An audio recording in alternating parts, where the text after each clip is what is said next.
You alright guys? Not like me to do 2 videos in 2 days, but needs must, got to get it done. What we got for you, the mid-March mishmash. A quick look around the West End plot, what I've been doing there. Getting some Hativ shallots in, very nice shallots. A little bit of pricking out, but not pricking out, just talking about pricking out. And a look at some potatoes I found in the fridge, some seed potatoes. And a quick look at the, right, get this right, hang on. Wong bok trial. Yes, I got it. It's taken me ages to get that right. Yay! And the celery. So let's get on with it. Oh, I chuffed to bits. Well,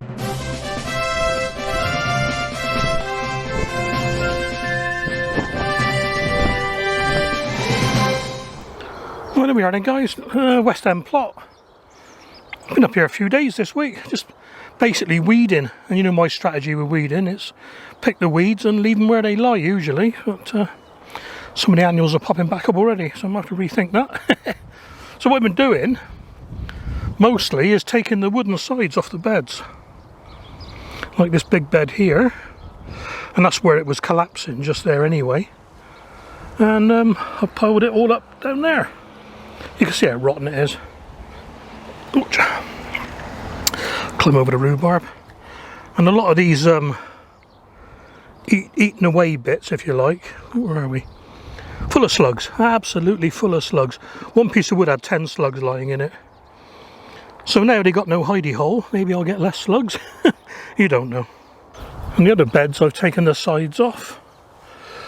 These 3 here.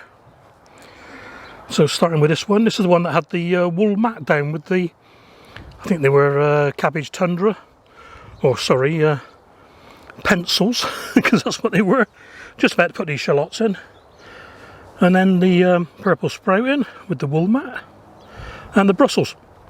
So the wooden sides have all gone.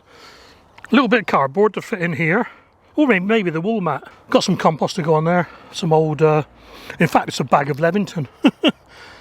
Yeah, so we're going to put these shallots in. Lovely day today, but I've got so much to do at home as well. Okay, we have 24 Hativ shallots. 24 to me is 4 by 6. So let's do starting the centre, one there, 2. Yeah, I'll do that.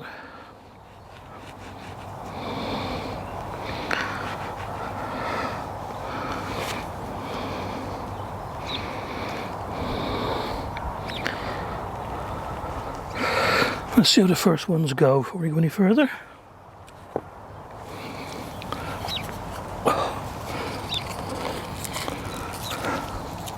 Yeah, I don't think that stick was going to be big enough.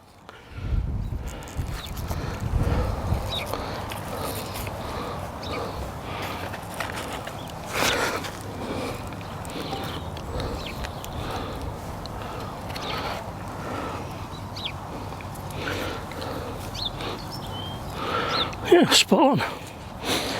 Okay, now just mark them up then.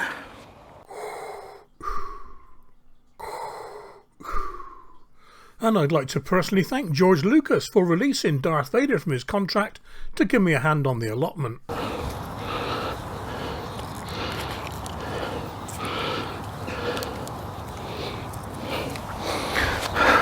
"24 Hativ Dinois shallots." And it just started raining. Some of the seedlings in the Agralan. 37, 38, 40, what have I got here? 37, 38 and 40 for today. Cauliflower all year round. Cauliflower Chambord. Cauliflower Igloo.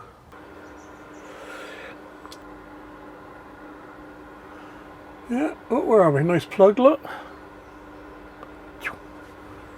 Ah, that's brilliant. Yeah, chuffed to bits with that. I use that saying quite a lot, don't I? Chuffed to bits. Easily pleased is more like. Right, let me stop myself there before I get carried away and show you loads more prickings out. Do you remember yesterday I said some of the brassicas were looking a bit leggy? Well, they started with number 40, which is Cauliflower Igloo. I've put some of those into the 15 cell container-wise trays, which are about, I don't know, 60, 65 mil deep. and I put some into the Hacksnicks deep root trainers to see which ones are going to come out better. And as you'd expect, the deep root trainer ones have gone in deeper. So let's see if it makes any difference when they start growing properly. Well, here we are then, guys, another load of brassicas all pricked out and potted up. They're looking a bit floppy now, and they've only just been done, so they'll perk up under this, under the light. And then with the weather we're having, I'll be able to leave these outside pretty soon. Oh, you're right, guys. I took these out of the fridge last night. My normal domestic fridge, if you like, 5 degrees Celsius. Charlotte potatoes, harvested last year, 14th of July. I took them out last night because I didn't want to unwrap them now because they'd be all condensation everywhere. And I've not looked at these. I've not looked at them whatsoever in all that time because I could see this when I opened the fridge door, and if they were going manky, there'd be liquid in the bottom, and there's not. So you are honoured. You are sharing this experience with me on how these potatoes have kept. Like I said, in my own Charlotte, nicely wrapped in kitchen. Oh, and they've started chitting. Little bit soft, but that's never mattered, has it? So I'm gonna carry on the chitting process. Oh, that's nice. Oh, crikey! I broke that one. Not sure how many I've got actually. Second earlies. Looks like about 10, I think. Look at that, and that is so worth doing. Tell you what, that's worked so well. It almost makes me wonder why bother buying any next year. Yeah. A little bit small, some of these, but that's why I saved them, I suppose. What do they say? The ideal seed potato is the size of a hen egg? That's not far off. Cool. 16 and I've got a 15 cell tray. Well, that's really bad planning, Steve. Right. Ouch.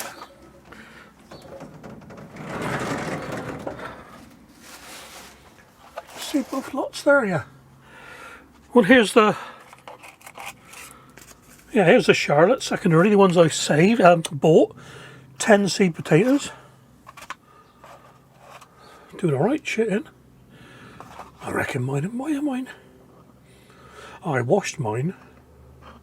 Maybe that's why they're not so a bit of water, you know. Well, that'll be interesting to see what the difference is when these grow. There shouldn't be any difference, really. I reckon mine have got better chits on. Yeah, well, that's good. Right, we're going to put these now. Running out of room. And in the salad crisper at the bottom of the fridge are these with no name on them. Now, there's one just falling out there. So it's either Anya, and that would have been harvested on July 27th, or pink fir apple as a main crop. So unless there's some writing inside, I'm not sure what they are. I'm thinking they're pink fir apple.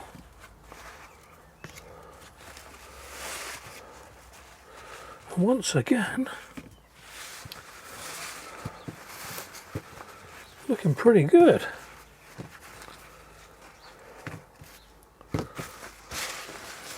Yeah, that's good. Yeah, I didn't write anything down. Now they're a bit pinkish, but then again, Anya go pinkish sometimes as well. Just started. I'm going to say they're pink fir apple. So I don't normally chip pink fir, chip main crops, but I think I might just put these in a tray and see how they get on. I suppose the only way of knowing will be when they produce spuds, because Anya's an early and pink fir apple's a main crop.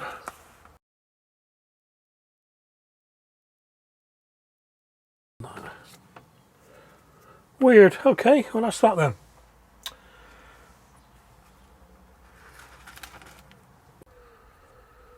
Right, couple of quick updates. Chinese cabbage. Right, concentrate, Steve, concentrate. Wong bok, that's it, Wong bok. Got it right. They're looking all the same now, really. They're all putting up their first true leaf. I suppose you could still say the water one's a little bit higher, but not sure. Anyway, onto the golden celery. You'll remember I did 2 rows, 1 row uncovered and 1 row with a little bit of vermiculite. Some of it's washed away where I've been watering, but I think the vermiculite one is a bit more advanced myself. Let's get the camera set up properly. So here's the row that was just sprinkled on the surface, and some are rooted properly and growing, some are about to grow, and some are just wiggling on the surface. Now if I turn this round and make it easier, whereas the ones covered in vermiculite, in general they're all growing. 1, 2, 3, 4, 5, 6, 7, 8, 9, 10. 10 versus 3. So I'm going to plump that the little sprinkle of vermiculites help those immensely. Right, that's me for today, guys. Thanks for watching. Hope you enjoyed it. Just leave you with a shot of the beetroot Zeppo that I picked yesterday, destined to become a beetroot relish tomorrow. Stay safe and take care out there.